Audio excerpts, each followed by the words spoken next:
Welcome to Reading the Room, a literary podcast featuring author interviews and discussions with bookish content creators.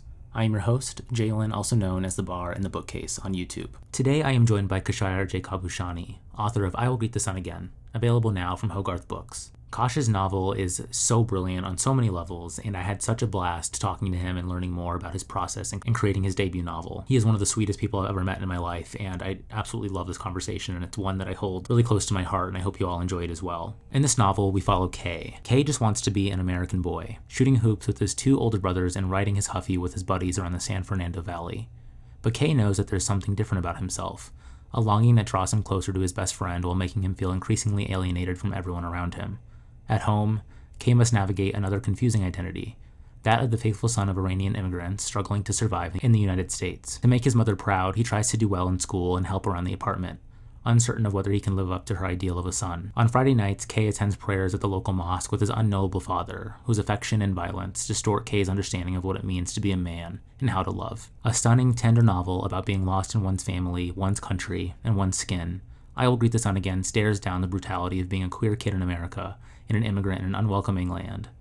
Khashayar Khabushani transforms personal and national pain into an unforgettable work of art, an urgent and beautifully rendered exploration of youth, love, family, and becoming yourself. I Will Greet the Sun Again is published by Hogarth Books, which is an imprint of Penguin Random House, of which I am now an employee. If you're a fan of Reading the Room and would like to support the podcast, a great way of doing so is leaving a 5-star review wherever you get your podcasts, or sharing the episode or the podcast with friends and family is a great way of supporting the pod as well. Now let's get into the discussion with Kosh.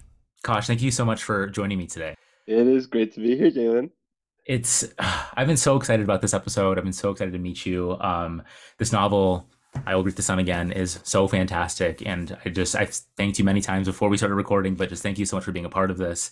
And I'm excited to hear more about how this novel came to be. So just to start, I wanted to ask you about where this novel started for you. Like if you could just give maybe, I'm sure there's many aspects of your story that kind of came to this novel, but how this came about, I would love to hear about it. Your question also speaks to the book kind of in the way that it's written itself. But I didn't grow up reading or writing. And I say that because I don't I don't remember as a young person ever consciously thinking to myself like I A want to write a novel or B this is a story that I want to tell. However, I do, as I'm looking back, I do remember as a very, God, like as early as 3 or 4, I remember narrating stories for myself and in particular like narrating the things that were happening in my life,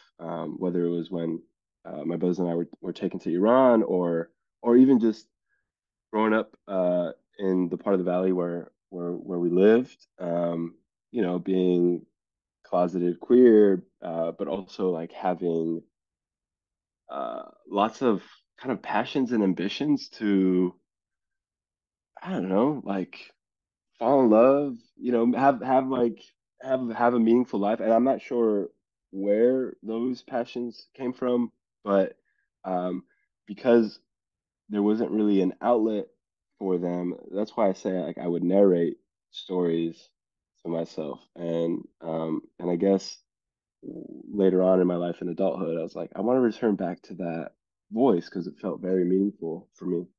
Yeah, I mean, the first question I have for you is just about the voice of the story and how it's present tense, and we see the kind of growth of this character and his voice through the end of the page and how that changes and shifts in each part of it. So, you know me, I love questions about structure and form and how this kind of all comes about, but how it renders in this story a very honest telling. And so I wanted to ask you how you landed on that present tense voice for this character. Some of my favorite coming of age novels are told in a very different way, where you have kind of an older narrator looking back at an experience, and I find a lot of value in that because with a mature narrator, they can sort of connect dots and make sense of often, especially if there are harrowing experiences that are happening. Um, I felt that in this particular story, there was almost so much that was happening and like so many variables and so many characters with like their own complicated backstories and tensions and motivations and heartbreaks, that it felt the most honest way to render the experience would be in the immediate present from a young person's POV, um, because I wanted to kind of show what it's like for a person when all of these things are happening to them and they don't have the privilege or the luxury to say like, oh, Maman is this way because of blah blah blah, or Baba is this way because blah blah blah. And so I wanted to honor that. Very difficult to do, but it the narrator Kay was just like, no, if you want me to tell this story, this is how we got to do it. It's like, okay. Yeah, and I loved how it was told, and it's interesting hearing you consider the perspectives of other characters in this book because I feel like everyone is so fleshed out. And I want to start by asking you just about the core theme in this book of brotherhood and Mm. exploring the brother dynamic throughout the entire novel, but how you thought about kind of giving light to the brothers' stories as well, despite having the focus be in this tight present tense telling. Yeah, I think it's especially because the book opens up when Kay is 9. I think so much of, at least in the first half of the book, so much of his identity building or sense making is reflected back to him from his two older brothers. Like I feel he really reveres and loves them. And so to me, because that was present, it felt important to not only use them as like this kind of foil of, okay, because Justin says blah blah blah, therefore Kay is blah blah blah, but rather kind of show, as you said, like really flesh them out and let them have their time under the sun, if that makes sense. Yeah, and it was gorgeous because I think that their dynamic. Of course, there are moments of cruelty that occur, but I think it renders that sense. I'm an only child, so I can't really speak to this myself of what it feels like to have brothers. But it felt very. I understood the dynamic, but it also lent a lot of like levity to the page and Mm, just like warmth that I really enjoyed reading, especially considering some of the other relationships, such as between Kay and his father, which is a very fraught dynamic explored in this book.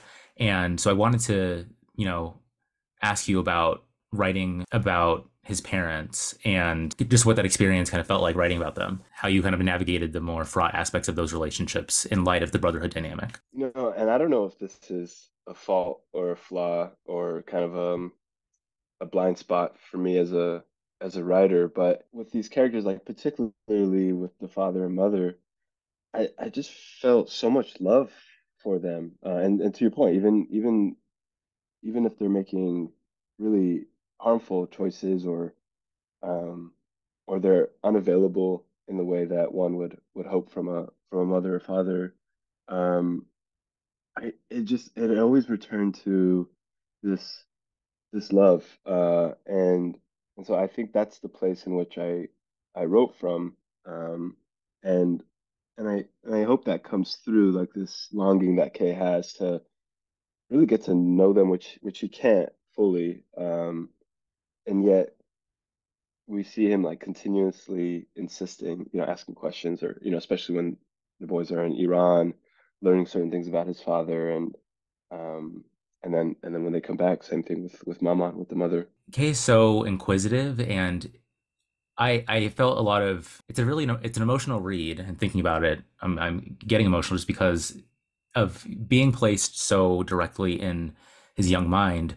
I guess my question's going to this idea that I see sometimes online about like child narrators and the pros and cons of having a younger narrator and like maybe the things that they don't know. But I think this what this book does so well is it captures that sense of being unsure of yourself, but also asking these questions about yourself at this age and how that can feel so at once, prohibitive, but also generative and exciting, but also stifling and overwhelming. And it captures that feeling so well. And what I feel like it's doing, it ends up feeling like a book that just feels like there's so much love despite the harm that occurs in the book or despite the tragic moments, of course. At the end of the day, I felt so like inspired and motivated and I just loved Kay as a character and he made me feel so many just generative emotions and I just loved spending time with him. So I'm rambling now just about about that voice, but I think it speaks to what this novel how it feels to read and what it kind of leaves you with after. It's incredibly moving. So I love hearing you speak about how you crafted that because I think it comes through. I don't know if you have anything to say about what I just said, but I do, because you're reminding me of something really important that I continue to spend time with, and it makes me emotional each time I think about it. Like I in my personal life, when I look back at early years, and not just within my family or within me privately, I grew up in an area where it was predominantly as working class, people of color, lots of Chicanos and Chicanas, lots of black kids, and these were my closest friends, and I bring that up because when I look back now and I look at what not just myself, but what they were all contending with, um, like when we talk about poverty, or of course now we have like language about police brutality. Like these are all things that in the mid 90s, early 2000s, like every single day were happening in quiet ways, not as of course, like this was before like videos would go viral, but like in the school setting, the racism, and yet when I look back at these friends of mine, they were so tender and open, um, and I guess in a way, when I was writing this book, I also wanted to pay homage to them, and what they taught me, like somebody that's dealing with so many brutal circumstances, and yet I'd be like, hey, you should, come over, let's play fucking tag, and like, what? How does, yeah, I'm so in awe of the resiliency from those communities in particular. I guess I have a two-part question here, and you can take it wherever you want to go. But like, I think it's interesting how this novel is composed of many, short chapters or like vignettes, or just brief moments or kind of dialogue exchanges, and kind of what Kay is taking from those exchanges. And one thing that I really thought was interesting was how a through line in this book is basketball, and just like that Mm, activity of bringing people together. And so I wanted to ask you about just including those kind of moments or those activities and how that kind of helped you maybe flesh out some of your ideas that you wanted to be in this novel through an activity such as basketball. yeah, well, I grew up playing ball, all my life up until the end of high school, so it's something that I feel very strongly about to this day. But I also, I think to your point, wanted to include it narratively because it's one of the things that, particularly with Kay and his eldest brother Sean, they're able to come together around. In the second half of the book, it's a very exciting time for Los Angeles with Shaq and Kobe being part of the Lakers and going on this incredible run together. And so on the surface, it's like, yeah, it's sport, it's basketball, but also I think for the brothers, it's kind of a platform where they can come together, and even just like the movement and the physicality of it. And there's one scene in particular where between Sean and Kay, it ends up in a pretty brutal scene, but there's still there's still the like, to me, physical contact is so important for young people, even if it ends up in brutality. And I kind of wanted to capture that. Yeah, and that kind of speaks to something that I've been wanting to explore here because I'm having these realizations, after after finishing the novel and talking to you now. But I feel like this novel, and I'm taking this idea from Parissa's in the ARC version. She has an introductory note about this book, Mm, and she talks about how she was looking for a novel that spoke to the difficult sense of duality and dislocation, this particular experience of being both. And I feel like what my prior ramble was kind of speaking to was this sense of duality throughout this book and how I mm, feel like you're constantly taking every side of something to explore like what mm. it means, and you do it so masterfully in ways that are very subtle. And I'm not sure if that idea of duality was top of mind, but I wanted to ask you about how you consider if you agree with that sentiment or how you thought about that in crafting it, or if it was kind of just subconsciously how you maybe think and then it comes out in your writing. That's such a good point and question. And so there's like yes to the duality, and also I you're reminding me. I remember being in a lecture in the poet Terence Hayes was speaking about his work, but also other poets. And I'll never forget one thing he mentions, like when he's crafting a poem, he he tries to sort of hold it up and look at. I think he mentioned like all six sides of the poem, and that always stuck to me. And that's something that not just in this work, but moving forward, I want to make sure that I'm always doing is there are certain aspects that I feel drawn to naturally. So yeah, whether it's Iranianness or Americanness or queerness, like these are things that personally have a lot of value for me. And then, but things that are maybe more difficult for me to naturally investigate, such as brotherhood or what it means to be the son of an abusive father. Um, I didn't want to I didn't want to hide from those more difficult aspects and viewpoints. And I tried to like do the just to Terrence Hayes' point, like really push myself to interrogate those other sides. And when you were doing that, I guess this question is tying those ideas in this concept of duality thematically to a plot and a narrative. And I guess my question is maybe how you chose a novel as a form for this story. Mhm. Why are you compelled to write a novel? And then also sub question is just like when did you know the novel was finished? Like why did you end it where I guess without spoiling, but how you knew where to end Mm. end it. When I moved to New York, and had decided that I wanted to pursue writing, like our dear Catherine Lacey, who was on your show, I also did the nonfiction MFA in the writing program, and I distinctly remember being at my desk and working on at the time what I thought was going to be a memoir, and um, there was one scene in particular where the narrator began to describe something that hadn't happened in my life. It wasn't factual, and so I sort of reined the narrator back, like, oh, yo, that we would be creating something, we'd be making something up if we went with that. And I remember thinking, well, what if I just allow him to go there and see? And this was so scary for me because, as I said, I didn't grow up reading novels, don't know anything about, I shouldn't say I don't know anything. I know very little about the elements of crafting a novel. And so it was terrifying to do that. Um, the last thing I'll say about that is I remember in the writing program, Heidi Julavitz, who's just so extraordinary as a writer and as a teacher, some advice she gave me was to get out of the way of the characters. And as I really held on to that and ran with it. And if that meant I was going to write a novel, even though I don't know anything about creating plot or blah, blah, I'm going to honor that advice.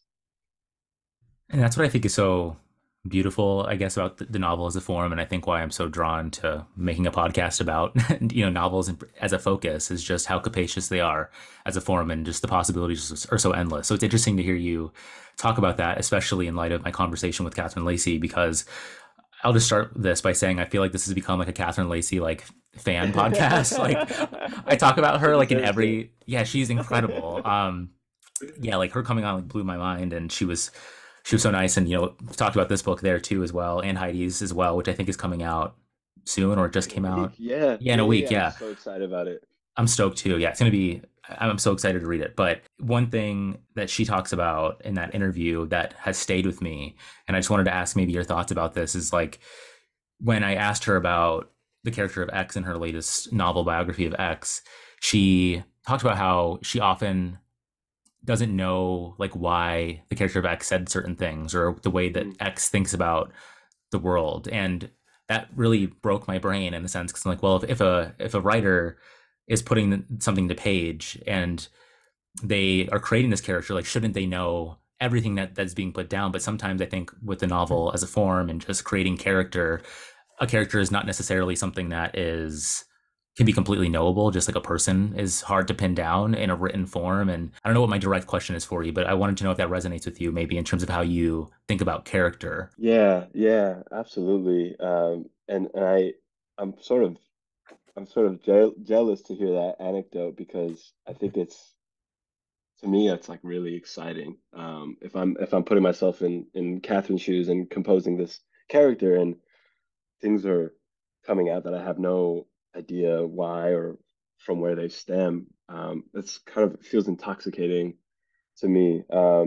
In in this instance, and this also kind of ties back to your previous question, I, as far as, and I hope this is helpful for people listening who are writers or wanting to write fiction.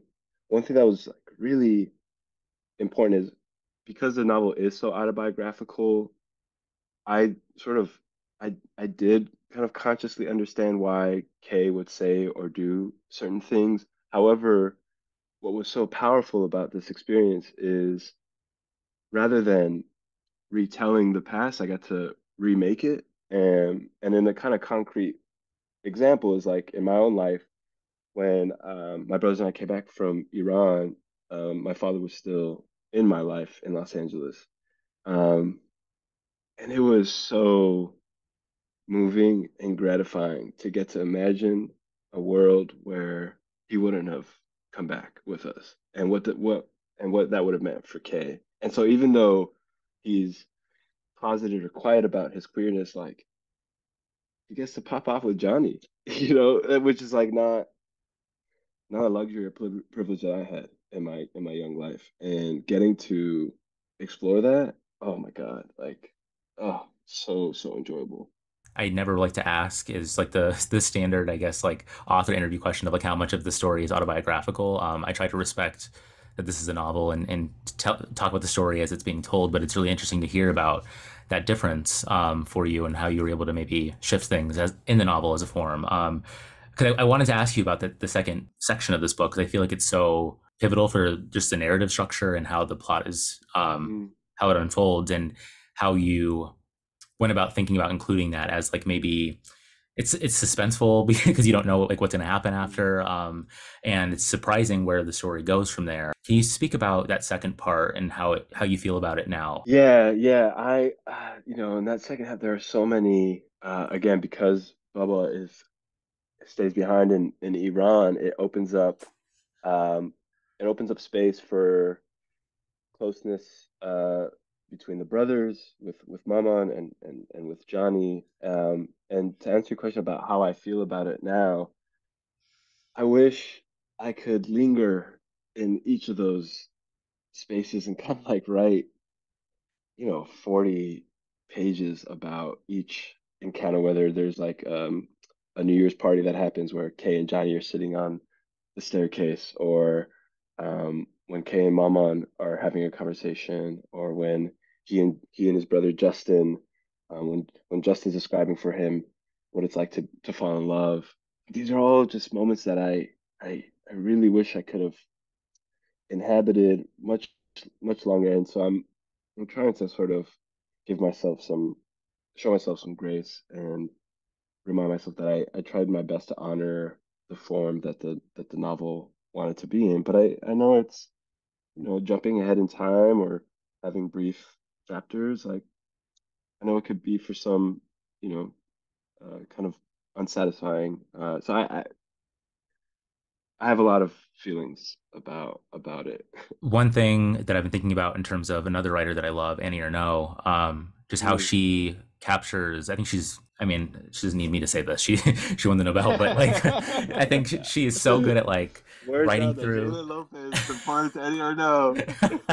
I know I sound so ridiculous, but going to like her the way she does memory, I guess is my question for you is how like the written form and telling stories and putting it down to paper and trying to like reconcile those things, like living Mm. in the past in your mind and the gaps that that presents, and also using fiction to maybe expound upon your hopes that might have happened in the situation and making that a concrete reality for readers to then experience. I feel like I sound very like existential, but that's why I love novels because you create those possibilities and you create something that will stand forever and will touch so many readers. And I think there's something, despite not being able to go back in time or to relive certain things, I think why I love and respect writers so much and I love talking to them about this is that you're able to create like a work of magic, in my opinion, of being Mm. able to document those things and kind of play with the puzzle that is your memory and do anything you want with it, which I feel like you've done so well here in an interesting way in a story that I've never really read before. So I was also thinking about, the classic Toni Morrison quote of like, creating the book that you want to see in the world. And I feel like this is very much kind of speaking to that. So before I went to New York, I worked as a teacher, and I remember really for many reasons, but in particular to this point, relating to, and it was middle school students, but I really related to my students because there was this hunger and desire to know the world that they were living in, and yet because of different circumstances, not having the opportunity to really necessarily, not all of them, but several of them, not having the opportunity to engage, let's say in particular with literature. And that's the way I felt myself growing up. And so I think with this novel, I wanted to, it's a very maybe naive or wildly optimistic hope, but I wanted to write something where somebody in the circumstances that I grew up in or my students were in, they could open a book up like this. And especially because of the way the language is, I think, sort of stripped down, and because it is told in the present tense, to sort of remove any intimidating factor from that. It's an incredibly accessible work, and I mean that in the best way possible. I think it's the way the story is told and so clearly presented. It kind of lends itself the sense of like realism and again going to what Parisa said in the intro, like the sense of universality of the story and being able to apply in so many circumstances, and readers can take so much away from the story even if they haven't had this exact experience. And I think it takes it's a strong feat as a writer to be able to do Mm. that. And given this is your debut novel, I hate to ask the question of like what's coming next, but I'm curious to know like where your writerly inclinations may lie. Like, do you want to write more novels? Are you kind of open to anything? If you would like to speak on your next like goals, I guess. I'm obsessed with language. I to this day, when I look back at what I've been through and what my upbringing was like, to think that I would have made it to language. I tell my mom this all the time, like even when I'm fucking holding a pen, and I'm journaling or I'm reading books, I don't think I'll ever get over the fact that I get to not just engage with language, but for it to like really move through me and create a kind of visceral response. Which I think it's funny. Sorry if I'm being an asshole. I was gonna ask you a question about this because you brought up Annie Ernaux, and I also when you mentioned her, I was also thinking of Elena Ferrante. Um, do you get claustrophobic in those kind of emotional, like when it's so pared down, and it I was telling a friend last night, like when work just reeks of truth, which is like what I love, but it could be difficult for a reader. Yeah, that's a really interesting question. To me, when it's so pared down and it reeks of truth, I agree with you. That's what I want to read in fiction and getting to like the distilled heart of what a writer is trying to say. Um, I But it's do also think, uncomfortable, right? yeah, it's very uncomfortable, but I think why I love being a reader is feeling that like discomfort and being like the sense of escapism, I guess, that you feel when you're reading a book and how it's very visceral. I love being able to kind of translocate myself into that story. And so Mm. I like it. I guess maybe I just like being uncomfortable, but it's something that I see as like a positive thing, even when it feels at times overwhelming or, like it can come with negativity, I guess, in terms of kind of opening yourself up to those things. But for me, I love that experience. And to kind of tie to that, I read this book by Amina King, A Horse at Night, which talks about like the experience of being a reader and a writer. And I can relate personally more to the experience of being a reader. I'm not a writer myself, but um, I think there's something interesting to be said about the isolated experience that an individual reader has with a novel that no one will know about except for the person that's reading it. And even in the moment, like I guess going back to that idea of memory, like sometimes I see some of my favorite novels or that are on my favorite shelf up top, and I remember the distinct feeling that I had when reading them, whether it's being uncomfortable or something that disturbed me incredibly. Like one of my favorite books is The Sluts by Dennis Cooper, but it's a book that I can never recommend because like who wants to go through that? Like I don't know who would want to do that,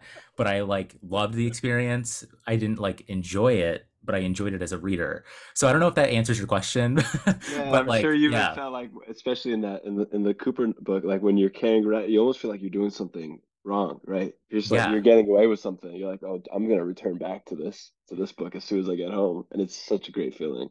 Yeah, it's the best feeling in the world. It's my favorite thing to do. And I guess to like round out my idea about the Amina King thing, she talks about like how sometimes it's so difficult to like pin down your thoughts on something, or maybe it takes years to do that. But going to what you're saying about language and just loving the experience of picking up a pen, I feel that every time I pick up a book. And sometimes Hmm.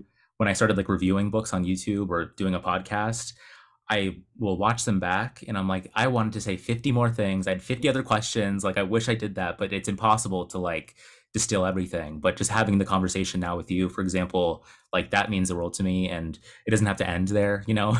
There's many questions that can be asked about this book that I'll be thinking about forever. But anyways, that was a tangent to that question, but that's a really interesting one. I love that.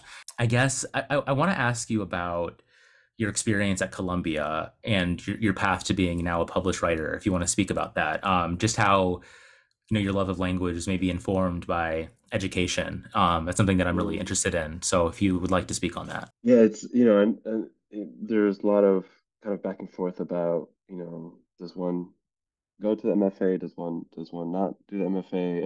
And I think I'll speak for me in particular because um, there wasn't really a robust background in creative writing. It felt to me, you know, no experiences are perfect or just one-sided. But extraordinary, I mentioned Heidi Julavits, and there's so many other extraordinary, not only extraordinary writers, but very generous teachers. And I was there when I guess that would have been 26, 27, 28. But it kind of felt like I was a freshman at a university, especially a campus like Columbia's. I remember going to the main library there is called Butler Library. I remember going to Butler Library just being like, I could look up poetry collections from the Middle East. I remember even going in there film archives and looking at films that kind of spoke to the themes that I wanted to write about. And so it really was, again, not to overly romanticize it, but for me, it really was what we think of like an education. And a lot of it, I think, had to do with because I tried to be very intentional about not just like going to workshop and then going home and expecting things to come from that, but like really immersing myself into it. Just as an outsider looking in on New York as a setting, whether it's birthing new writers or just writers that often live there, or the publishing industry being there, it's a fascinating location. I went there in October, and just on my own, I try to like do a trip of like as many bookstores like as I can go to because in Arizona we Mm. only have a couple like indie bookstores, and there's just like a plethora there. Saying all this to ask you about how you feel about New York now and how it might differ from, say, the ending of this novel, or how you felt maybe as a freshman, just how you feel now, like today. So I'm actually I live in San Francisco. Still mourning. I mean, I was there during the pandemic, and it just this is trite to say. Everybody knows it. Like it fundamentally, I feel like shifted New York City, and I've been back since. I still have a lot of loved ones that live out there, and they're doing great and enjoying their time. But I I don't know if it's because I'm just like refusing to let go of the relative freedom that I felt and like not being self-conscious each time you get on a subway or being in a public space, being in a cinema, going to the museum. Like there's still that. I guess it's fucking trauma that just lingers from the early pandemic, and so heartbroken. And then I don't know if you heard recently, like with the fires and the air, like what happened to the air. It's heartbreaking. Growing up, and especially with tech, I just always assumed San Francisco was not an option, but was able to find a little tiny studio for you know affordable price, and it's been really cool being here. Similar to New York, just like the history of artists and political movements, and it's just a stunning. Feels like the closest you can get to being in a European city in the States, is San Francisco.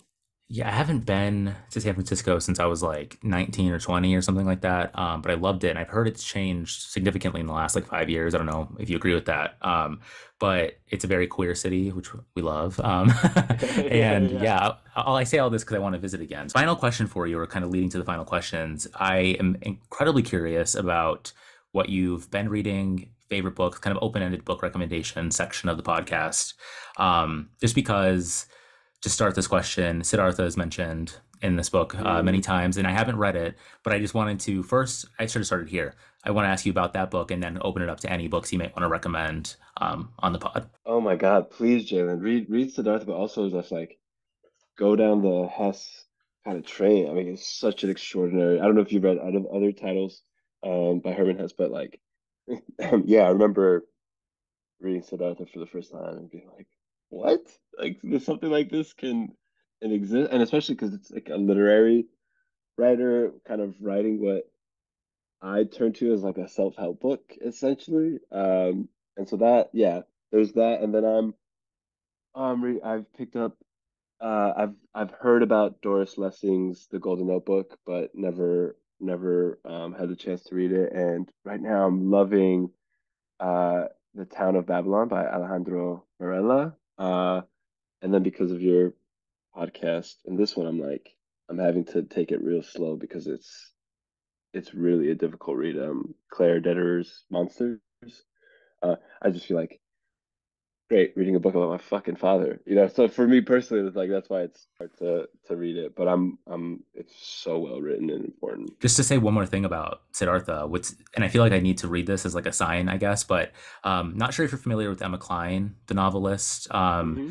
She published The Guest like a couple weeks ago, and Siddhartha features very prominently in that book too, and then this as I well. And I'm read like, it. Yeah, I was cracking interesting. up. I was like, okay, Emma. I was like, cool. I just felt like less kind of.